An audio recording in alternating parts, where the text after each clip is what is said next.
Good morning বন্ধুরা, আপনারা সব কেমন আছেন? আশা করি আপনারা খুব ভালো আছেন। কদিন খুব গরম পড়ছিল, গাছের পেয়ারা পাকছিল না, পুরো ঝিলঝিল মতো হয়ে গিয়েছিল। আর এখন যে মাঝে মাঝে বৃষ্টি হচ্ছে, বৃষ্টিতে গাছের পেয়ারা পেকে গিয়েছে। এদিক পেয়ারা পাড়ছিলাম আর হাঁসগুলো নিচেই খুঁটে খুঁটে খেয়ে বেড়াচ্ছিল, জানি না কি খাচ্ছিল খুঁটে খুঁটে। আর আমি এই যে আংশড়ি বেঁধে পেয়ারাগুলো পাড়ছিলাম। আংশড়ি বাঁধার সময় ছোটোবেলার কথা মনে পড়ে যাচ্ছিল, যে ছোটোবেলায় এরকম আংশড়ি বেঁধে আম পাড়তাম, পেয়ারা পাড়তাম, গাছের কুল পাড়তাম।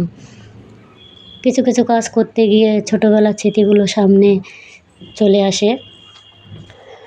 দেখেন পেয়ারাগুলো ভালোই সাদা সাদা হয়ে গিয়েছে।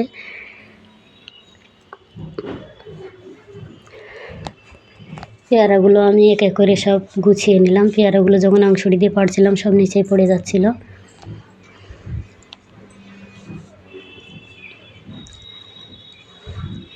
পেয়ারাগুলো একদম খাওয়ার মতো পুরো সাদা সাদা সুন্দর পেয়ারা হয়েছে।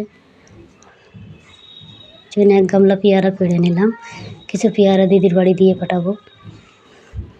আর এইদিকে ভাত খাওয়া দাওয়া হবে। এদিকে কলা দিয়ে আলু দিয়ে চচ্চড়ি হয়েছে, ভাত হয়েছে, আর আলু সিদ্ধ আছে ভর্তা বানানোর জন্য।